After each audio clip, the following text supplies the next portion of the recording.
Welcome to my channel. I'm Scott, and in this video I'm going to walk you through the process of valuing NGL Energy stock so we can determine if it's a buy or a sell. NGL Energy treats, recycles, and disposes water as part of the energy production process. It's also a diversified midstream company that transports, stores, and markets crude oil, natural gas liquids, and renewables. There is a rumor going around that Nancy Pelosi bought a bunch of this stock lately, and that's a big reason the stock has been upgraded and the price has been going up. But I can't confirm this anywhere. I can't find where it says she actually bought the stock. They used to pay a dividend, but they cut it in half in May 2020, then cut it in half again in November 2020, then they suspended it entirely in February 2021. So currently they do not pay a dividend. NGL is an MLP, a Master Limited Partnership, which pays a lot less taxes than a traditional corporation.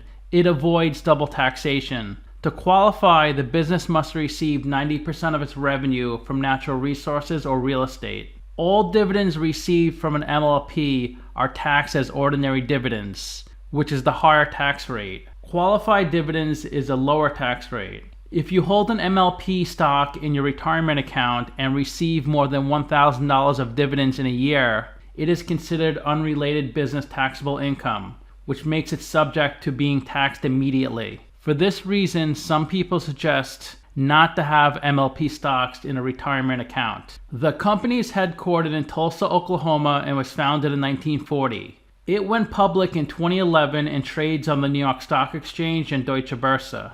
Let's get started with the model. This is a small cap company, 550 million market cap. They're trading at $4.18 a share, and they have 132 million shares outstanding. Let's look at their financials. The way you value a company is you estimate the free cash flows into the future, and then you discount those numbers back to today's value. That's what we're doing in this video. And free cash flow is cash flow from operations minus capital expenditures. They did have negative free cash flow in 2020, then positive 117 million in 2021. It dropped to 63 million in 2022, and they had about 300 million in 2023. They completed their 2023 fiscal year. Their fiscal accounting year ends 3/31. Net income is the profit or loss on the income statement. It's revenue minus expenses. They do have lots of write-downs each year from asset impairments, so they do have negative net income in 2021 and 22, but positive 52 million in 2023. Revenue is a sales for the company, and that's highest in 2023 at 8.7 billion. Let's take a look at their 10K, which is for the year end March 31st, 2023. They offer 3 securities. You can invest in a common stock, ticker NGL. They also offer 2 preferred units, NGLPB and NGLPC. They provide an overview of the business. We are a diversified midstream energy partnership that transports, treats, recycles, and disposes of water. We also transport, store, market, and provide other logistics services for crude oil and liquid hydrocarbons.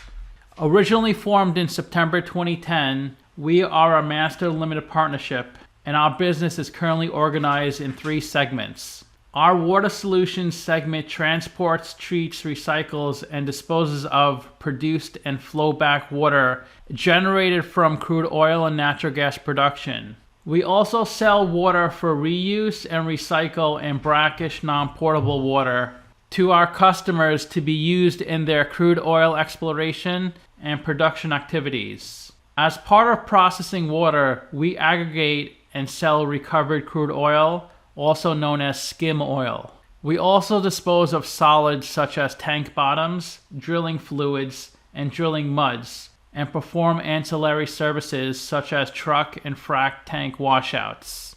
Our activities in this segment are underpinned by long-term fixed fee contracts and acreage dedications, some of which contain minimum volume commitments with leading oil and gas companies, including large investment-grade producer customers. Our crude oil logistics segment purchases crude oil from producers and marketers and transports it to refineries or for resale at pipeline injection stations. storage terminals, barge loading facilities, rail facilities, refineries, and other trade hubs, and provides storage, terminaling, and transportation services through its owned assets. Our activities in this segment are supported by certain long-term fixed-rate contracts, which include minimum volume commitments on our owned and leased pipelines. Our liquids logistics segment conducts supply operations for natural gas liquids, refined petroleum products, and biodiesel to a broad range of commercial, retail, and industrial customers across the US and Canada. These operations are conducted through our 25 owned terminals, third-party storage, and terminal facilities, 9 common carrier pipelines, and a fleet of leased rail cars. We also provide services for marine exports of butane through our facility located in Chesapeake, Virginia, and we own a propane pipeline system in Michigan. They did a big debt refinancing in February 2021. They refinanced $2 billion of debt at an interest rate of 7.5%, which consisted of a $500 million asset-based revolving credit facility. And they used these proceeds to pay outstanding debt. As part of this refinancing, they agreed to certain provisions, one of which was to suspend their quarterly dividend. That's why they cut their dividend, because they took on this debt financing.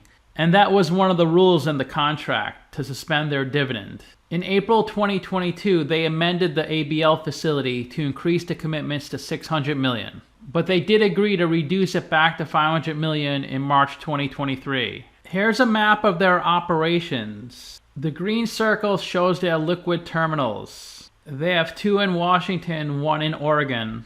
There's 1 in Maine, 1 in Vermont. It looks like a couple in New York, 1 in Pennsylvania. Then there's a bunch in the central part of the United States. They have a crude oil terminal in Oklahoma, and that's where the pipeline starts, in Oklahoma. The pipeline goes through Kansas and then ends in Colorado, where the other terminal is, and a bunch of water solution facilities in Colorado. Lots of water solution facilities in Texas. And right next to Texas in Louisiana, there's a liquids terminal, and there's also a crude oil terminal. A lot of oil and gas companies are incorporated in Texas. They're incorporated in Oklahoma. Here's the hierarchy of the company. If you own stock in a company, you're a unit holder, you're a limited partner. 99.9% of NGL is held by the limited partners. NGL Holdings LLC is the general partner. They own 0.1%. Beneath NGL, beneath the MLP, is the operating company and its subsidiaries. These are the companies that make all the money, and it rolls up to the MLP. There's also a financing company beneath the MLP. And you can see the operating company and the subsidiaries have a footnote 1. Footnote 1 says NGL Water Solutions LLC, which includes the operations of our wastewater solutions segment. So the operating company includes all the cash generating assets. It also includes NGL Crude Logistics LLC, which includes the operations of our crude oil logistics segment and certain of our businesses within our liquids logistics segment. And NGL Liquids LLC, which includes the operations of certain of our businesses within our liquids logistics segment. So these are the entities that work in the water logistics and the midstream operations. Our principal business objectives are to maximize the profitability and stability of our businesses, grow our businesses in an accretive and prudent manner, and maintain a strong balance sheet. We intend to accomplish these business objectives by executing the following strategies. Prudently manage our balance sheet to provide us with maximum financial flexibility for funding our operations, capital projects, and strategic acquisitions. Focus on building a diversified midstream MLP providing multiple services to customers. Operate in a safe and environmentally responsible manner. Focus on consistent annual cash flows from operations under multi-year contracts that minimize commodity price risk and generate fee-based revenues. Achieve growth by utilizing our existing footprint of assets, investing in new assets, customers, and ventures that increase volume and enhance our operations, and generate attractive rates of return. Our competitive strengths. We believe that we are well positioned to successfully execute our business strategies and achieve our principal business objectives because of the following competitive strengths. Our water processing facilities, which are strategically located near areas of high crude oil and natural gas production. Our network of crude oil transportation and storage assets, which allows us to serve customers over a wide geographic area and optimize sales. Our network of natural gas liquids transportation, terminal, and storage assets, which allow us to provide multiple services across the US and Canada. Our diversified operations allow us to generate more predictable and stable cash flows on a year-to-year basis. Our seasoned management team with extensive midstream industry experience and a track record of acquiring, integrating, operating, and growing successful businesses. Let's take a look at their water operations. We own 93 water treatment and disposal facilities, including 197 injection wells. The location and permitted processing capacities of these facilities are summarized below.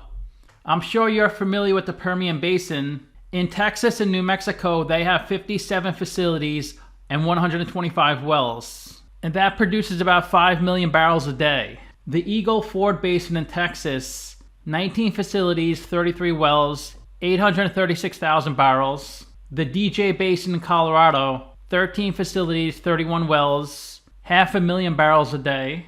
The Granite Wash in Texas, 2 facilities, 3 wells, 60,000 barrels a day. The Pinedale Anticline Basin in Wyoming, 1 facility, 4 wells, 90,000 barrels. The Eagle Bind in Texas, 1 facility, 1 well, 20,000 barrels. So that gives them a total of 93 facilities, 197 wells for 6.5 million barrels a day.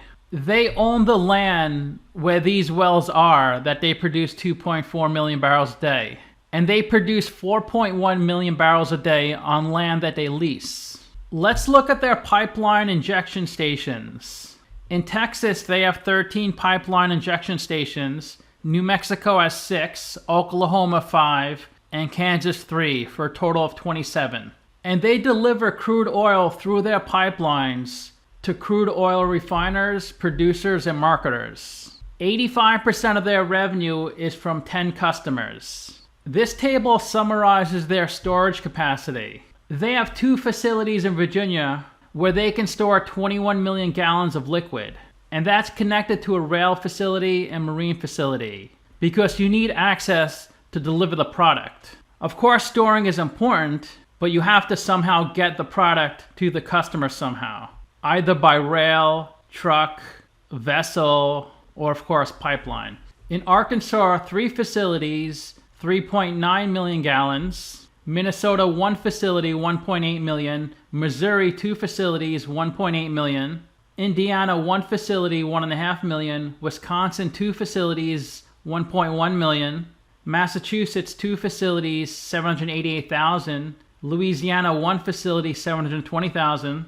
Washington, 3 facilities, 655,000 gallons. Illinois, 1 facility, 480,000. Michigan, 1 facility, 480,000.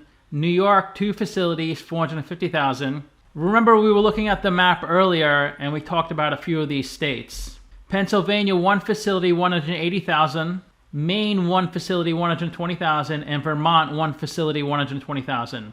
And they own the land where 33 million gallons can be stored. And they lease the land where they store 1.6 million gallons. They also have 1 facility in Ontario, Canada, 120,000 gallons. So that's a total of 35 million gallons of storage.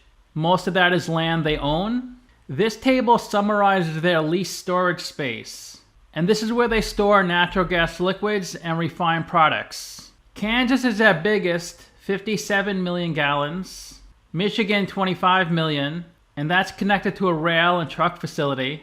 Utah, 17 million, Arizona, 7 million, Texas, 3 million, Mississippi, 4 million, Oregon, 500,000. So total is 113 million. In Canada, they have 12.5 million. So total storage is 125 million gallons. That's a lot of space to store liquid. They lease their corporate headquarters in Tulsa. They also lease corporate offices in Denver and Houston. During the first quarter of 2023, they repurchased or redeemed all 301 million of outstanding 7.5% unsecured notes. They also repurchased 11 million of notes due in 2026. That's a pretty high interest rate, 7.5%. I'm glad they're buying that back, because when a company pays interest on its debt, that's money that could have went to you, the shareholder, in the form of a dividend or stock buybacks. I'd be fine if it was a 3 or 4% interest rate, but 7.5% is way too high. In the first quarter, they sold their marine assets and they sold certain saltwater disposal assets in the Midland Basin. They also sold a 71.5% interest in Sawtooth to a group of buyers. In March 2021, we acquired the Ambassador Pipeline, a 225-mile propane pipeline which runs through the state of Michigan. We also sold certain permits, land, and a saltwater disposal facility to a third party. Let's go through their balance sheet. They don't keep much cash in their balance sheet, only $5.4 million. Accounts receivables, how much money is owed to them from other companies, $1 billion. Another $12 million of accounts receivables, $140 million of inventory. They had a lot more inventory last year, $251 million. Here's a breakdown of their inventory. $50 million is crude oil, $47 million propane, $20 million biodiesel, $18 million butane, $2.5 million diesel, $3,000 ethanol, and $5 million of other. $98 million of prepaid expenses. A prepaid expense is when a company makes an advance payment for a product or service they're going to receive in the future. Like for instance, if you pay 12 months of rent up front, say your rent is $1,000 a month, and you pay your landlord $12,000 up front. That means you have to keep that as an asset on your balance sheet of $12,000. And each month that goes by and you use the property, you take $1,000 off the balance sheet and put it onto the income statement as an expense. Once the 12 months are complete, you would have zeroed out your prepaid expenses and put the entire amount on your income statement.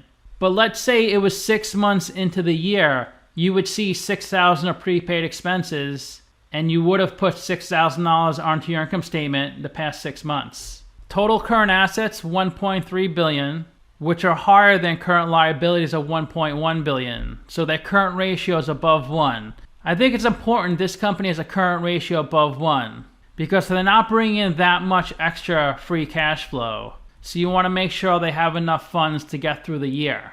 PP&E, $2.2 billion. And they give a breakdown of their PP&E. It actually sums to $3.1 billion, but they depreciated $900 million. So that's how they get to $2.2 billion. $160 million from natural gas liquid terminals and storage assets, $265 million from pipelines, $92 million from vehicles and rail cars. A bulk of it is $2 billion in water treatment facilities, $220 million in crude oil tanks, $36 million in IT, $130 million in buildings, $89 million in land, $40 million in tank bottoms, $11 million in other, and $34 million of construction in progress. So for pipeline, they have $265 million, and the estimated useful life is 30 to 40 years. So this $265 million will be depreciated over the next 30 or 40 years. A goodwill of $712 million. A goodwill is the premium you pay when you acquire another company. Of that $712 million, $280 million is from the acquisition of water companies, $309 million is crude oil, and $119 million is liquid logistics. They have $1.1 billion of intangible assets. Here's a breakdown of the $1.1 billion. $700 million from customer relationships, $160 million from customer commitments. Because when they acquire another company, they have to value those relationships with the customers. And that's an intangible asset. So it has to be carried on the balance sheet under non-current assets. $5.4 million of pipeline capacity rights, $80 million of right-of-way easements, $73 million of water rights, $16 million of contracts, and $16 million of debt issuance costs. The gross amount of the intangibles is $1.6 billion, and they amortize $580 million. So the book value is $1.1 billion. This table shows us the amortization schedule. $76 million will be amortized next year, $68 million in 2025, then $65 million, then $60 million, then $57 million.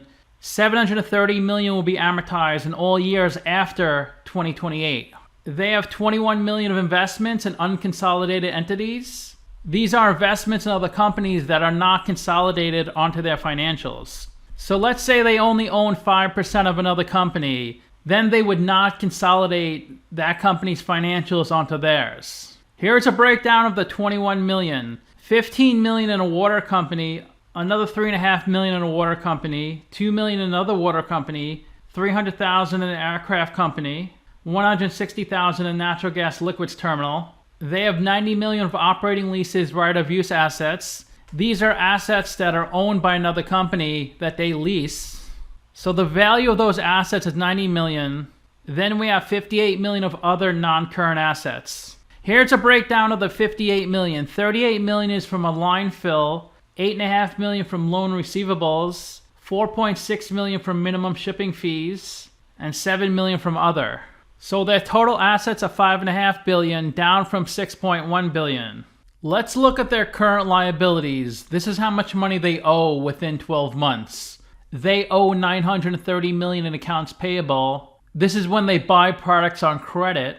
They have $134 million of accrued expenses. These are expenses a company has incurred but has not paid it yet. Here's a breakdown of their accrued expenses. Accrued interest of $49 million, compensation of $27 million, derivative liabilities $14.8 million, excise and other taxes $12 million, product exchange liabilities $4 million, and $27 million of other. Customers paid them $15 million in advance, so they have to carry this as a liability, and then when they deliver the product to the customer, they remove the liability from the balance sheet and book it as income on the income statement. And they owe $34 million on our operating leases. Total current liabilities $1.1 billion. Last year was $1.3 billion. $2.9 billion of long-term debt. Here's a breakdown of the long-term debt. $2 billion of 7.5% notes due in 2026. $138 million of an asset-based revolving facility. $378 million of notes. The interest rate is 6.125%. And $317 million of notes, 7.5% interest. They seem to be a high credit risk because their interest rate is fairly high on these notes. They owe $58 million in operating lease obligations. Earlier, when we look at the assets, they have $90 million in operating lease right-of-use assets. That's the value of the assets, but they owe $58 million on that asset plus $34 million. The $34 million is due within 12 months. The $58 million is due beyond 12 months. So they owe $92 million on that $90 million asset. Other non-current liabilities, $111 million. They have $550 million of debt to their preferred units. They pay a 9% interest. Once again, a high interest rate. But in order to attract investors to buy their preferred units, they have to pay that interest rate. Because if they paid lower, like 6%, then no one would buy their preferred units because it's too risky. Because if an investor is going to receive 6% interest, they rather go with a safer investment than this company. Let's look at their equity section. They received $455 million from selling common units. They received $305 million from preferred B shares. They received $43 million from preferred C shares. Their total equity is $767 million. Total equity is assets minus liabilities. Liabilities plus equity is $5.5 billion, which equals assets. That's how you know the balance sheet balances. Let's look at the income statement. This shows us 2021, 2022, and 2023. So the $8.7 billion of revenue for 2023 is for the time period 4/1/2022 through 3/31/2023. And their revenue is up in every category. Water Solutions, $700 million. It was $370 million in 2021. $2.5 billion in crude oil logistics, and $5.5 billion in liquids logistics. Let's get a further breakdown of the $8.7 billion. Of the $8.7 billion, $700 million is in water, $545 million in disposal service fees, $120 million in sale of recovered crude oil, because they're able to extract crude oil from their water, 17 million from the sale of water, and 14 million from other services. That's up in every category from 2021. Recovered crude is up the most. That's 120 million. It was only 29 million 2 years ago, 77 million last year. In crude oil logistics, 2.5 billion of revenue, a little lower than last year, but higher than 2021. 2.4 billion from crude oil sales. Transportation, 89 million. 7.5 million from non-topic 606 revenues. Most of their revenue is 606. Only 7.5 million from non-606. 606 revenue is recognized when the goods or services are transferred to the customer. Non-606 is recognizing revenue before it's transferred to the customer, which is not too common. The purpose of accrual accounting is tracking revenue when it's delivered to the customer.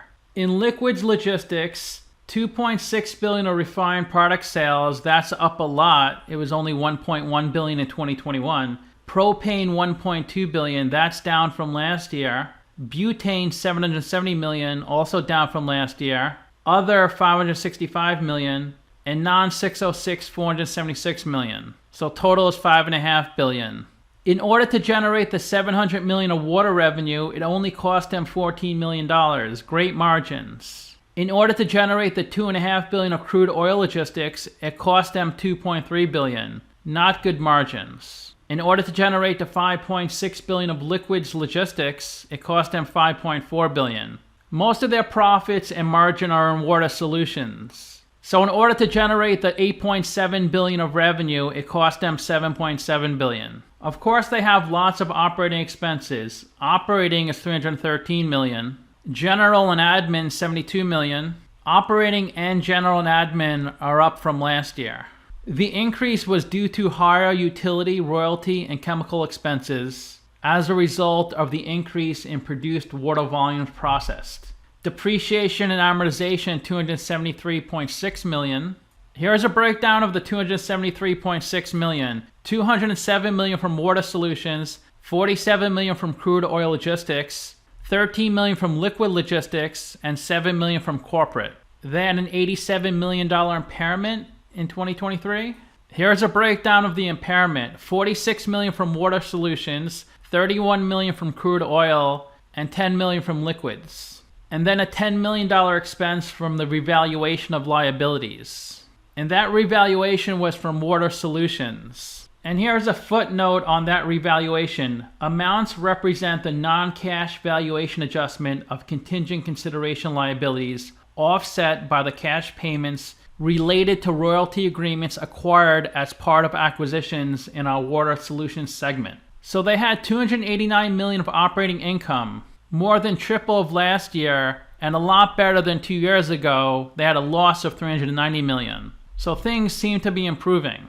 They had 4 million of earnings in equity investments. I'm not sure what companies make up the equity earnings. They do mention equity earnings was 4.1 million in 2023 compared to 1.4 million in 2022. The increase of 2.7 million was due to higher earnings from certain membership interests related to specific land and water service operations and a lower loss from our interest in an aircraft company.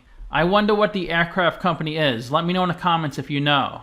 They spent 275 million of interest on their debt, which is a little more than last year. Here is a breakdown of the 275 million. 150 million from senior secured notes, 76 million from senior unsecured notes, 17 million from a revolving facility, and 11.6 million of other. So that's 258 million, plus the amortization of debt issuance costs, 17 million. Because when they issue debt, they have to pay a lot of fees, underwriting fees, and also legal fees, accounting fees. So they amortize those fees over the life of the debt. They had a gain of 6.2 million on the early extinguishment of liabilities, and they had a gain of 29 million from other. Most of that gain was in corporate, a $30 million gain. Their income before taxes is 53 million. They had 271,000 of taxes. So their net income is 52 million. The line below that is a net loss from continuing operations of 73 million. Let's see what that is in note 3.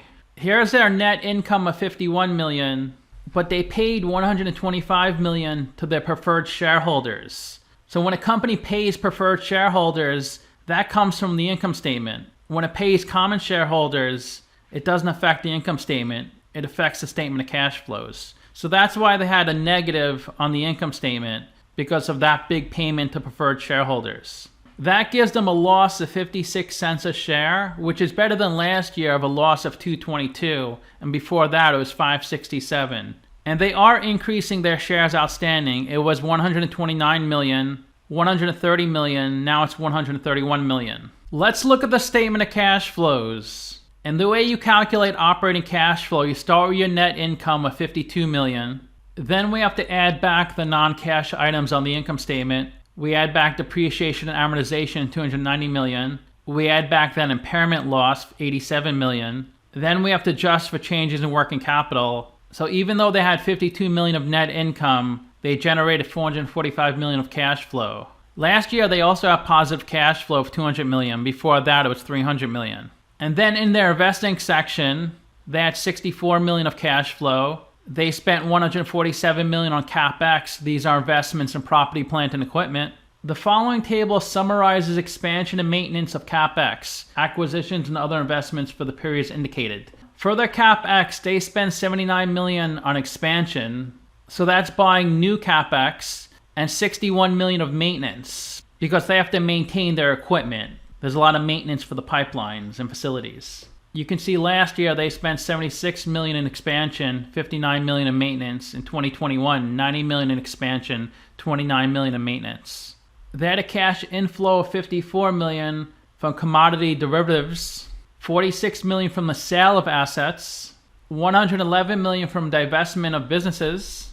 In their financing section, they borrowed 2 billion from credit facility. They paid down 2 billion in a credit facility. A lot of companies issue new debt to pay down old debt. They just rolled the debt. They paid $500 million on senior unsecured notes. They paid 43 million of long-term debt. They had 3.3 million of debt issuance costs. They distributed 2 million to non-controlling interests. They repurchased 99,000 of common units. So in their financing section, they had a cash outflow of 508 million. Let's go back to my Excel file. They have 1.3 billion of equity, 3 billion of debt. So they're 31% equity, 69% debt. Their net debt is 2.9 billion. They don't have much cash on their balance sheet. I gave them a WACC of 13%, and that's a discount rate we're going to apply to the future cash flows. We estimated 4 years of future free cash flows. We also estimated a terminal value, which is all cash flows past year 4, that's 2.2 billion. We discounted those numbers back to today using the weighted average cost of capital. We get a value of the company of $2.1 billion. We divide that by 132 million shares. And we get a calculated stock price of $16. They're trading at $4.18, so they're trading at a 74% discount. It's a really strong buy according to the model. Let's take a look at the stock on Simply Wall Street. NGL stock overview. NGL Energy Partners LP engages in the transportation, storage, blending, and marketing of crude oil, natural gas liquids, refined products, renewables, and water solutions. Here's 4 of their competitors. Sakos Energy, 551 million market cap. Bruge Energy, 531 million. Ardmore, 547 million. And Gaslog, 464 million. Their 2023 EPS and revenues missed analysts' expectations. In February, their price target increased by 25% to $2.50. Their forecasted break-even date is pushed back to 2024. It was 2023. Key executives recently bought $139,000 worth of the company's stock. This is back in February. In the third quarter of 2023, EPS and revenue once again missed analyst expectations. In the past week, the stock is up 8%. U.S. oil and gas is flat. U.S. market is up 2%. In the past year, the stock is killing it, up 171%.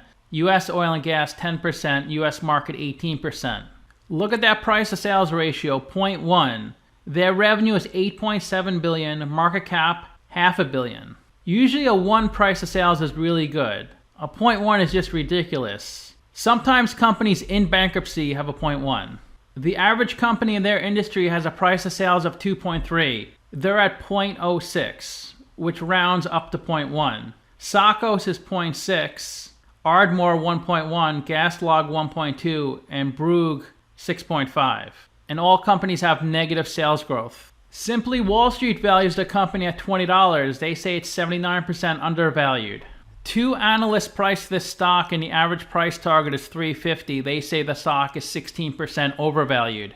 Their revenue forecast in 2025 is $8 billion, which is a little lower than where it is right now. And their free cash flow in 2025 is expected to be $145 million. The analysts are forecasting their earnings to decrease 22%, the industry to decrease 13%, and the market to increase 16%. The revenue forecast for this company is to decrease 3%, the industry to decrease 5%, and the market to increase 7%. Here's their revenue since 2012. It was $1.45 billion, and then it got up to $18 billion at the end of 2014. It dropped to $7 billion in the first quarter of 2018. The second quarter of 2018, it was over $17 billion, and now it's at $8.7 billion. These numbers are the trailing 12 months. So the $8.7 billion is not for the first quarter of 2023. It's for the prior 4 quarters. The second, third, and fourth quarter of 2022, plus the first quarter of 2023. Their past 5 years earnings growth is negative 5%. The industry is positive 22%. The market is positive 16%. But in the last year, their earnings growth is 75%. The industry is up a lot, 104%. The market only 5%. Their ROE is really low at 4%. The industry is 32%. ROA is also really low at 4%. Industry is 16%. But their ROC is up. It's 9% last year, 5% 3 years ago. This red line is their debt balance since 2012. And the blue line is their equity balance. So their debt and equity were pretty close. In the first quarter of 2019, they were almost identical. But now their debt is a good amount higher than their equity. Here's their dividend yield since 2012. It was highest in January 2020 at 39% because the stock price came down so much. But they cut their dividend to zero, so now it's 0%. The CEO's salary is $667,000. He's been with the company 13 years. He owns 3.7% of the company's stock. In 2017, his total compensation was $7.5 million. Salary of $350,000. But then it dropped a lot the next few years. The handsome actor Bradley Cooper is the executive VP. His salary is $800,000. In the past 12 months, there's been only insider buying, no selling. Once again, Bradley Cooper's up here. He bought 50,000 shares. The CEO got a great deal, 50,000 shares at $1.07. Another 50,000, 100,000, 50,000, 200,000, and 60,000. 64% of the company is held by the general public, 29% by institutions, and 7% by insiders. The biggest shareholder is Invesco. They have 19.7 million shares. Morgan Stanley, JP Morgan, the CEO, another executive at the company, Goldman Sachs, another executive, Susquehanna, Bank of America, and a bunch of other names. They had 2,000 employees in the beginning of 2013. Its highest was 3,200 in 2016, but now they're down to just 638. Let's look at the stock on Yahoo Finance. The last trading price is $4.18, 551 million market cap. Its 52-week range is $1 up to $4.25. The 1-year target price is $3.50, and the next earnings release is between August 7th and August 11th. Here's the stock price since they started trading. So it looks like they started trading around $22. And they were paying a dividend from the beginning up through 2020. Then they cut their dividend. The stock's highest point was $43. That was in mid-2014. Then it dropped to $8 in 2016. Then it ran up to $25 in 2017. And then it dropped a ton from 2017 to 2020, hitting about $3. It bottomed out at $1 recently, but it has come up quite a bit since the bottom. Their market cap last year was $290 million. At the end of 2022 was $158 million. So it's more than tripled since that bottom at $550 million. Their price of sales has been below 0.1 for quite a while. Also really low price to book. Their beta is 1.59, so the stock moves about 1.5 times the market. It's up 139% in the past 52 weeks, while the S&P is up 17%. The 52-week low is $1, the high is $4.25. pretty close to where it's trading right now. So it's trading a lot higher than its 50-day and 200-day moving average. In the past 10 days, over 1 million shares have been traded each day. Of the 132 million shares outstanding, 123 million are on float. 28% are held by institutions, and 2.5% of the shares are shorted. The average earning estimate by two analysts is 16 cents next quarter. In the third quarter, their projection is 18 cents. For fiscal year 2024, it's $1.64. It's expected to be lower in fiscal year 2025 at 30 cents. The revenue estimate next quarter is $2.15 billion. In the third quarter, $2.06 billion. For the entire year, $8.6 billion. And for 2025, the revenue forecast is $8.2 billion. There are 52 companies in the same industry as NGL. And if they have a number in red, they're worse than the median. And if they have a number in blue, they're better than the median. They spend $100 million in CapEx. The average is $644 million. The median is $218 million. Their debt to equity ratio is pretty close to average. For every dollar of equity, they have $2.30 of debt. Most midstream companies pay a dividend. They don't pay a dividend. The average is 5.6%. The median is 6.8%. Look at Newstar, 11.6%. Their free cash flow is less than the median and average. They rank 42nd in market cap at $550 million. The average is $10 billion. Enbridge is the biggest company. Then Enterprise Products, TC Energy, Energy Transfer, I own that stock, Kinder Morgan, Williams Companies, Cheniere. They have a really good price to book, 0.4. So that means their market cap is more than double their equity, because price to book is market cap over equity, or stock price over book value per share. Their PE is equal to the median. Investors are paying $10.50 for $1 of earnings. Really good price to free cash flow, 1.9, much better than the average and median. An extremely attractive price to sales at 0.1. The average is 2. They generate $8.7 billion of revenue, which is a ton relative to their market cap. Their 5-year annual revenue growth rate is only 5%. The average is 17%. So to summarize, I have them trading at a 74% discount. They've been around 83 years. And the company seems to be improving, but they're really saddled down with a lot of debt. And they're not allowed to pay a dividend because that's in one of the contracts, the debt contract, that they can't pay a dividend until the debt is paid off. A bunch of people did contact me saying Nancy Pelosi bought this stock. So they were really interested in buying it for themselves. I did find a tweet that said Pelosi and Mark Green just bought some and they have a price target of $14. But this is just a tweet. It doesn't confirm anything. But I did find a couple articles on Mark Green buying the stock. Here's a Benzinga article. Recent filings show that Rep. Mark Green bought over $100,000 worth of NGL Energy Partners stock. A June filing states that Tennessee Rep. Mark Green bought shares of NGL Energy Partners. The exact amount of the transaction remained unknown, but the filing states a range of $100,000 to $250,000. If anybody in Congress buys or sells the stock, that becomes public information, because they have to file a transaction report to inform the public of their transaction. On June 8th, Mark Green bought between $100,000 and $250,000 of NGL. He sold Energy Transfer. Same thing on June 2nd. He bought NGL, sold Energy Transfer. Even back on May 17th, he bought between $50,000 and $100,000 of NGL. And on March 24th, between $100,000 and $250,000 of NGL. And he's been selling Energy Transfer. We can go back further. On January 3rd, he bought NGL, but only $1,000 to $5,000. In August of last year, he bought $1,000 to $15,000 of NGL. In June of 2022, he bought $100,000 to $250,000. He buys a lot of midstream stocks. EnLink, a lot of ET. In 2021, he bought between $15,000 and $50,000 of NGL. So this isn't new. He's been buying NGL for a real long time. It doesn't look like Nancy Pelosi bought NGL recently. Her last trade was Apple, and that was in May. Roblox, Alphabet, Netflix, PayPal, Salesforce. She sold Tesla. She sold Walt Disney. Sold Micron. She sold Nvidia. Ouch. She should have kept that one. So I don't see NGL on Pelosi's trades. Look at all that NVIDIA, $500,000 to $1 million, $1 to $5 million on NVIDIA. Sheesh, she has a lot of money. So it could be a good swing trade. I think it's a bit risky for a long-term investment.